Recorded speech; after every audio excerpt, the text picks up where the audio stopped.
Hi, welcome to another episode of Charlene's Vision. Today I have Miss Malisa Morris. Yes. Yes. So she's on my show today, and I am so happy to have her here. So Malisa, I have a couple of questions for you today. Okay. How are you? I'm good. Thank you for inviting me here. So I just want to tell me a little bit about yourself and like how did you actually got started in the business? Because I know you do beauty supply, right? Yes. So I am the co-owner of Jude Hair Lounge and Beauty Supply. Okay. It is a beauty supply store as well as a hair salon. The vision came about, my daughter, who does hair, was into beauty, and my oldest daughter just called me and said, Mom, let's open up a beauty supply store. And my other daughter said, well, let's do a hair salon. Wow. And so we combined both of those things together, but the main reason for the beauty supply store was because I had to go all the way to Bloomfield and Hartford to get certain types of hair. Okay. Because none of the supply stores was selling it in New Britain, and it was a frustration. So that was really the motivation behind the beauty supply store. Okay. So your kids, they just came to you. How old were they? Like this vision that happened? My daughter, she's 42. Oh, okay. Yeah. They wow. grown kids. Okay. Yeah. Okay, because sometimes I know some people, it's like, I want to do something, you know, and they be like, okay, you know, you're young, because so like you're 12 and young, but so they're older, okay. Oh, yeah, so that's good. They had the 22. passion to do that. Yes. Okay, that sounds good. Now, like knowing the things that when you first started your business, like what's some of the things that you actually came across that you like some type of hiccups that you actually had that you wish you had done differently? Well, one of the things was the finance piece about it. Always the finance, yeah. We didn't take out any bank loans, anything like that. Oh, okay. We exhausted our savings and stuff like that. So we don't owe nobody anything. Oh, wow. No, we don't owe nobody anything. So I don't know whether I would have did it differently because at this point we don't owe anybody. Okay. You know, so I think I would have picked another location because we are too close to another beauty supply store. Okay, yes, because they say location is always the best when you want to start a business because you want to just make sure you have a distance between you and your competitor because that definitely also affects your revenue.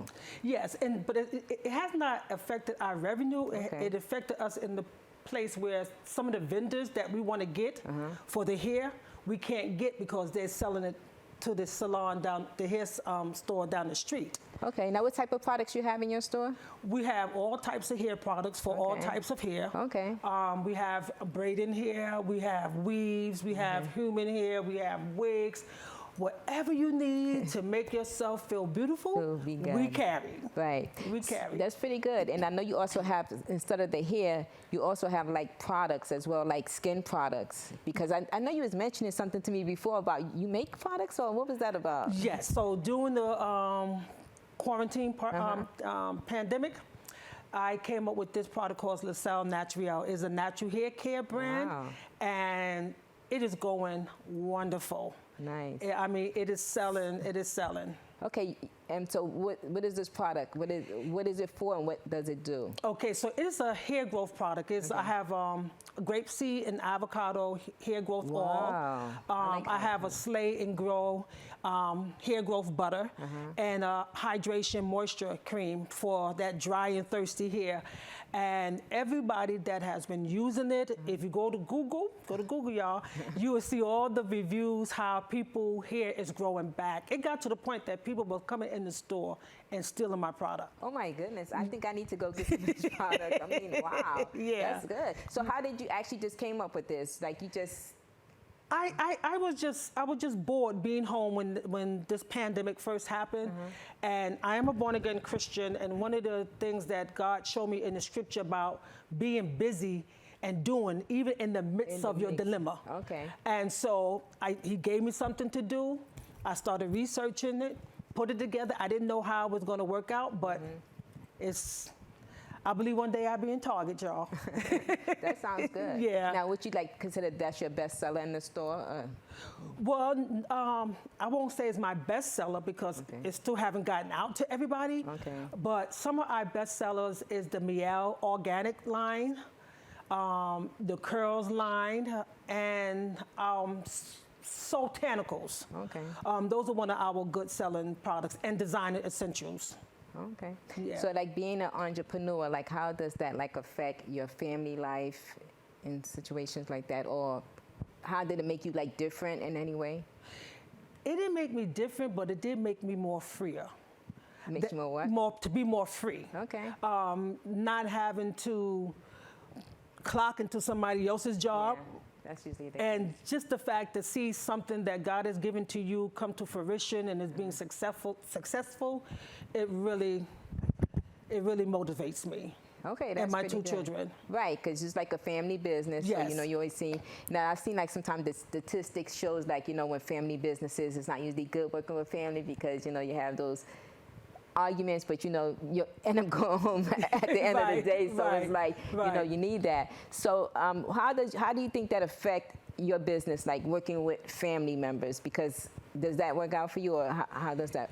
You know, well, we had our little disagreements, but it has not torn us apart. You know, we talk about it, you know, we come to a resolve about it, and we're good. My oldest daughter, Adrian, she's the level-headed one. She is the, you know, I'm going to talk this through kind of person. And so it has not affected us like that, where we mad at each other and we want to close down the business and go our separate ways. No. Oh, perfect. That sounds good, because I know I have a business with my daughter too. We have the Natural Essence business, and sometimes when I tell her to do something, you know, she's, you know, so we do get into those little arguments, like, okay, because she think I want her to do it right away, and she's like, but Mom, I'm doing something, like, and then sometimes you have something where you think that the person is doing more than the other person. Do you have like stuff like that, like, okay, I'm doing all of this work, and what are you doing? Oh yeah, now we had those conversations, because as you know, I'm the hands-on person in it. My oldest daughter, she does the social media, but I do the inventory, I do the stock, and I do the ordering. I make sure everything is run smoothly. I deal with the RRS. I deal with it all. Oh wow! So technically, I carry it, but everybody has their place.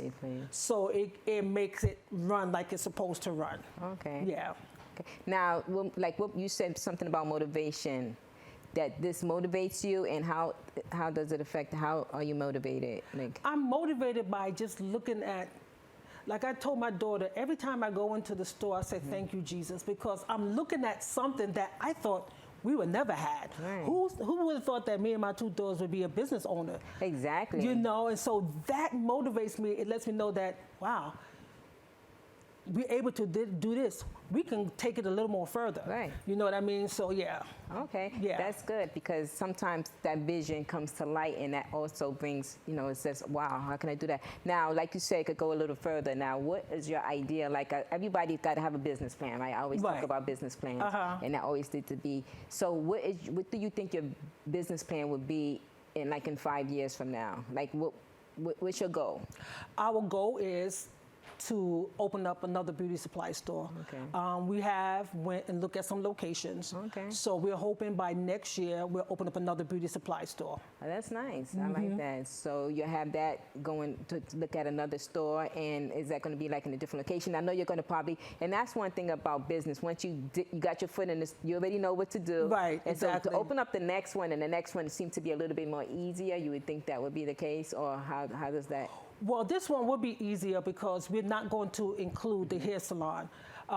As you know, we have a hair salon in the same location. Oh, so it won't have the hair salon? It won't have this, no, because I think the hair salon takes a lot more work than the beauty supply store. Right, okay. So we have 5, excuse me, we have 5 stylists, and we do everything, y'all. So we decided that we're not going to do it this time. We're just going to have a major, my vision is to have a Walmart kind of type of beauty supply store. That you walk in there and you're walking down aisles and aisles and aisles of stuff. That's my vision. My children say, Mom, you're crazy, but that's my vision. I don't think you're crazy. I think you need to have an open, big vision, because that's what makes you drive, and that makes you definitely, and that's possible. I mean, look at Walmart. Yeah, it is possible. Right, exactly. Walmart is there, so why you can't be another Walmart? Well, they're afraid that because I'm that type of person that will be there all the time because I'm so hands-on that I won't have a life outside of the store and stuff like that. You know, I'm getting older, so I think that's more of their concern. Right, because it does take a lot of work to have these businesses. Yeah. And, you know, but like you said, you know, if you're passionate about it, you can do it. Right. Now, how do you define like success? Do you think like this is something successful, or is it just? And how do you define the success? Because some people think success is just financial, but some people don't. No, I don't think success is just about money. Okay. You know, one of the things I wanted to leave my children a legacy. Right. An inheritance. But my daughter said something so powerful to me because we was talking about success. And she said, Ma, I define success as it relates to my relationship with God. So if my relationship with God is successful, then whatever my hands touch will be successful. Wow. So that's how I'm defining my success. That's how you define your success as well. Wow, Yes. that's like pretty deep right Deep. there. It's deep right there, right? I was like, I was not expecting to hear that. Yeah. That's the first time I heard that one. Yeah. But I do get it, and that's definitely. Now, do you think it's like a formula to be an entrepreneur or successful, or do you just think that? I think you have to be motivated, be passionate, Right. and be focused. Because if you're not focused on what it is that you're trying to do, you're not going to be successful. So I believe being focused and having a passion for what you're doing. Because passion will carry you a long way. Right. You know what I mean? Just to have a vision is fine, but you got to have passion behind that vision in order to push that vision into the area that you will have it to go. Right. That's definitely true. I definitely believe it. The passion has to be there. It has to be up front. Now, one other thing you did talk about is like the finance. Now, you said you didn't take out loans, which is great. However, what happens if you come see like me? Like, okay, most people have a business, but they have to work. Right. And so it's like, how can I do this without the money? Because you need the money, or the business it won't be a business, right? Right. Because you need to definitely have it, keep it up and running. Now, how do you think it works if you just don't have the funding to do this? Like, you can have a passion all you want, but it's like something that has to come with that passion. You got to have the funding. Yeah. Because if you don't have the finances, you can't do anything. You can't go nowhere. Right. One of the things that carry us and helping us stay afloat, besides God, is having that hair salon. Right. You know, so we have income coming in that helps with the bills. And now we're going on 2 years come August the 19th of this year. Yes, thank you. And so we have found ourselves now six-figure business now. Okay. So we're doing good. We still, you know, having our little downtown because of the pandemic, because people still not spend as much money as they was before. Right. But you know, we're making it. So, and also one thing I think that you did that was really great is that you have not just the store, you have the hair salon, so you have something else to fall back on. You know, like, okay, if the products are not doing good, then, you know, people always want their hair done. You know, everybody want to look good. Exactly. So you also have that. Right. Now you're saying you're going to have another store and it doesn't have that back end to it. Right. Is it going to have anything else that's something, because, you know, at least it can leverage each other off? No, because we're going to still have the hair salon over there. And if we go with what we're saying, like a Walmart type of set, we ain't going to ever have to worry about money. Right. Because there'll be a one-stop place where you can come find every type of hair that you're looking for. Every type of hair. You know, well, I'm talking about you go down this aisle, you go down this aisle, you go down that aisle, it's going to be full of hair. So it will be able to carry us and really take us into the financial place that we want to go. Yeah. Oh, okay, that makes sense. So you should have that vision and you already know how that's going to get started. Right. And so let's talk about like the vendors for these products. How does that come about? Researching, well, I'm in this beauty supply group, you know, so we look at other people, what they're doing, who vendor they're using. I make the contact. Like I said, some vendors, I had got one vendor, they shipped to us twice. They found out Hair City, well, down the street found out. And I don't know what happened, but they came back and told us that they can never sell to us again. But that doesn't make sense. But that's how it goes. And so that's why I'm glad that, you know, a lot of Black-owned beauty supply stores are opening.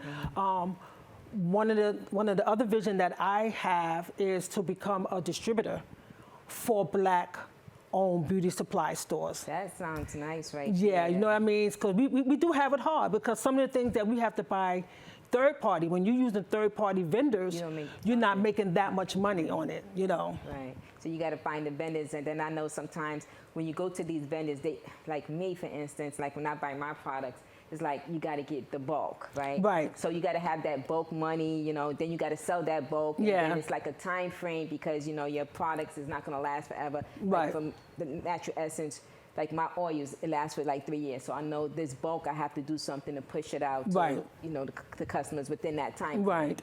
Or, you Right. know, you lose your money. You lose your money, yes. Yeah.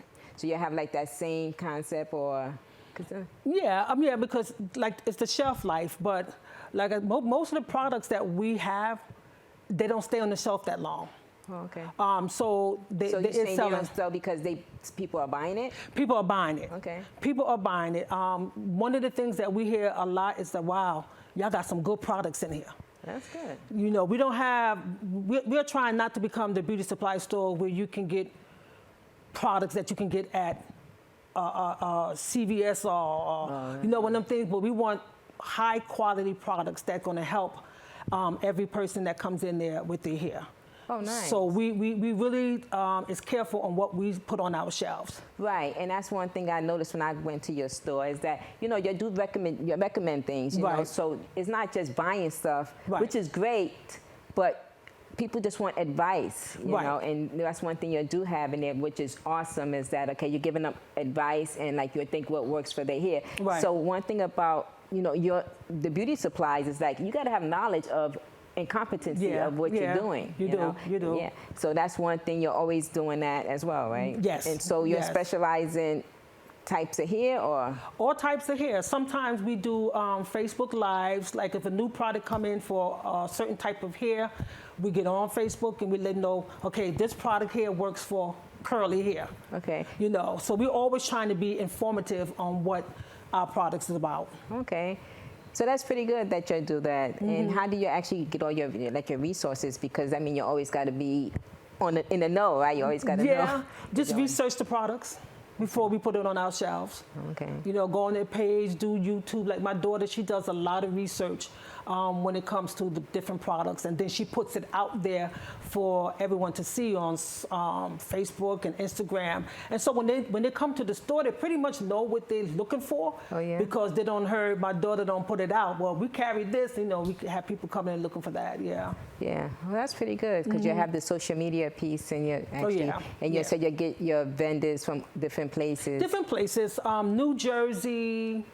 They're mainly out in New Jersey, to tell you the truth. Like some of our vendors, like Janet Oh, so Collection, yeah, stuff so they're like in the that. States, because I know some people go overseas to get their products as well. What do you think of? No, we don't go overseas to get our products. What we do get from overseas might be the bundles, the human hair. Right. Yeah, but other than that, our products is right here in the United States. Sounds good. Yeah. Now let's just talk a little bit about pricing, you know, because Okay. it's always like, okay, I see your price and then I see the price down the block versus your price, and your price is too high. Talk a little bit about that. Well, you know what? That is not our problem. I know. People come in there and say, that's all. When they come to the cash register, they have this whole list of stuff up there that they ring out. And then when I give them the total, it's like, that's it. And so we started thinking, well, maybe we are too low, because we keep hearing, gosh, that's all y'all charging and stuff like that. So I believe out of the beauty supply store that's in our neighborhood, that we are the cheapest. You really think? But we got high quality products. Wow. But we the cheapest, yes. Oh, okay. Yes. Because usually when you go to another store and you see the same products and you see the price on their product and the price on yours, you want to just make sure. Make sure. Mm-hmm. Yeah, so that's pretty good. So you said how you do your pricing? Like there's always like some type of formula or method. Yeah, it is a method. You what I do is when stuff come in, I research how much it's selling someplace else. Right. And then I research how much it's selling in the neighborhood, because where it might be selling for $10 in Texas, it might not only sell $8 here, because it depends on the neighborhood and Right. the group of people that, you know, that's surrounding your store. Right. Yeah, so. Okay. Now also like the jewelry you have, when you sell that in your store as well, right? No. No? No, I bought this online from somebody else. Okay. Yeah. Yeah, because I thought I saw some like jewelry you have in here. It's not just, hair products and other stuff, right? Yeah. No, we do have jewelry. Matter of fact, we added a section, like a boutique. So now we have some clothes, some pocketbooks, specialty items that you won't find no place else. What is this? It's a boutique. We got a little boutique in the front of the store. Yeah. I know, I've seen that. So I'm like, I know you just don't sell hair products and stuff. I did see. So the boutique, let's talk a little bit about that. Now, what came upon for you? We want to be able to be a place where people can come in, mainly for the hair and the hair products, but also like, oh, I like that bracelet, I like that pocketbook, things that they're not going to see no place else. Right. That unique piece, because we as women, we like unique pieces and stuff like that. Right. We don't want everybody wearing our stuff, you know what I mean? I wouldn't buy my stuff from like Walmart because Walmart has tons of the same stuff down the block. And I'm like, I don't want to be walking someplace and someone else has that. Exactly. So yeah, I like unique stuff as well. Yes. So you actually do the jewelry. We have the jewelry, we have pocketbooks, we have T-shirts, we have some dresses, sweatpants and stuff like that. Oh, clothing too, huh? Yeah, nice little boutique, yeah. Nice. So it's like, again, you're doing more things with the boutiques and the sweatpants. And you decide to do that because you're just... My daughter has her own online boutique. And she thought about, adding a little bit to the stores. We don't carry a lot of stuff. It's just different little pieces. So don't come in there and think you're going to see a whole line of stuff because you're not. But there's a little corner with some little chic stuff there. Right. Okay. And I also seen some, like you have some scarves. I know you have like a glass case of stuff, which I think is nice for the store. Yeah. Now, what made you decide to do that? Because certain things need to be locked away from folks. And so one of the cabinets we use for our own Jeweled Hair Lounge bonnets and wig bags, because we have a wig service that you can come and bring your wig and we recondition it and stuff like that, and we give you a bag and a bonnet and stuff like that. Yeah, that's pretty good. Yeah, because I know you have that as well. You can come and clean it, and you also do like dyeing, because you have a whole full service. And now, what some of the stuff that you have?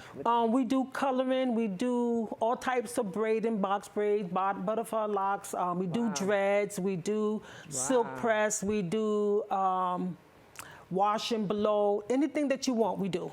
Wow. Yeah. So there's no stopping you now. There's no stopping us, no. And we have 5 amazing stylists, and so 5. We have 5, yeah. And then we have one that comes in part-time. So you're full staff? We're full staff. We're full staff. That's good, because usually during a pandemic, I see all this, we are hiring, we need to hire. But it seems like you seem to be doing good, so you're not looking for anything. No, well, we did talk about getting a barber.